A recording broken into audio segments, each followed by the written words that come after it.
Hi, my name is Marlon Haywood, 30 years old, and I'm young, black, and ambitious. All right. So currently right now, I serve as project manager for community engagement at Rush University Medical Center. Also, I do motivational speaking, I teach at the community college, and I mentor young men. I think for me, when it comes to my position, my career, my passion is that I always tell people I grew up in Inglewood on the south side of Chicago, so I rep that proud. And I think growing up, a lot of times I would look at the community, I saw the abandoned buildings, looked at when it came to the businesses, that it was individuals who owned those businesses who did not look like myself. And I remember saying, you know what, when is someone going to ever come and make this change, make this difference? And then at one point, I remember being in college, and I had someone say to me, is that you are the change that you've been looking for. And it was like an epiphany moment for me. Like, wow, I am that change. And that's why I'm so passionate, because I believe that we can really change the community with individuals that come from the same neighborhood to help. I think for me, I'm passionate when it comes to mentorship, because I look at, especially within the black community, when it comes to black men, so many of them grow up in fatherless homes. And I just wanted to make a difference. I really wasn't looking at it from the standpoint of how it would grow to be where it's currently at right now. So currently, I started a nonprofit called Urban Male Network. And it started at the point of I was just wanting to mentor young men to help them. I remember when I was at Malcolm X College, I had just graduated college. And now that was my first position, being a transition specialist. And at that moment, at that time, I noticed that the young men were not graduating at the same rate as the young ladies. From that, I really, started just handing out flyers to young men. I think it started off probably about 5 or 7, then it started growing to about 10, 15. Then I had large numbers of guys each week coming to our meeting. And then from there, it expanded to the main campus at Malcolm X College. To where I had now, I was working with adult education GED students. Then now I also had the students at the main campus. And when I originally started it, it was just a group called Urban Male Initiative.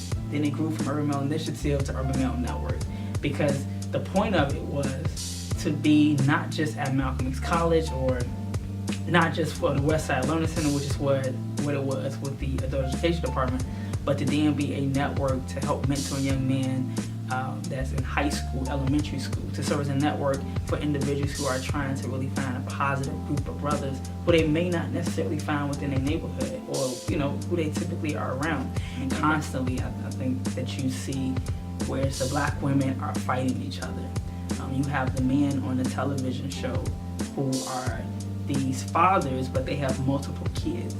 And then even if they are fathers, now you have it where, okay, if they are with a woman in a committed relationship, then you hear about them cheating on the person that they are with. It's okay to be a side chick. It's okay to be a man or a black man, or that's who we are, to have 8, 9 kids.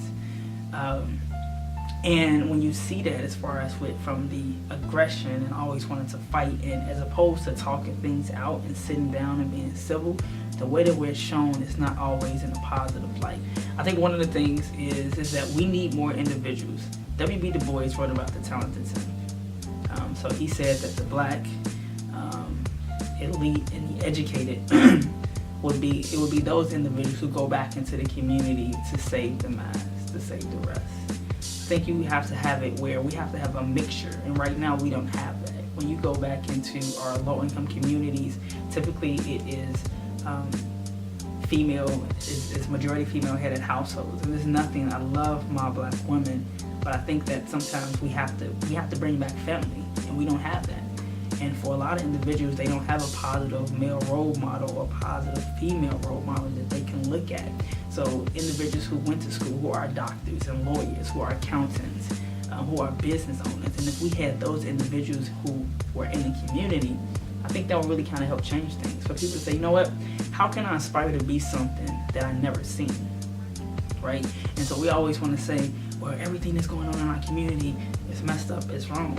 But you got to look at these kids and what they're looking at. I've mentored young men who have never met their father, never seen a picture.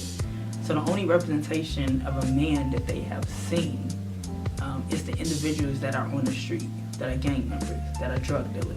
So So for them, that's who they look to for comfort. That's who they look to for guidance, or who I should be like, because this is what they see every day. But imagine if someone came into their life who was a black doctor or a black lawyer, and they said, hey, I came from the same neighborhood. I come from the same background, the same environment.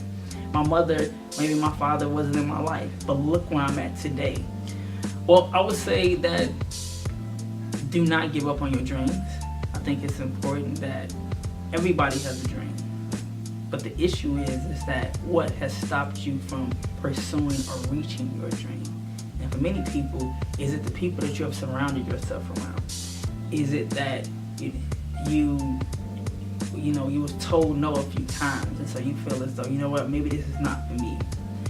But one thing I have learned is that it's not who finishes the race the fastest, but it is typically who is more persistent to make it to the end, to be successful. What is your persistence?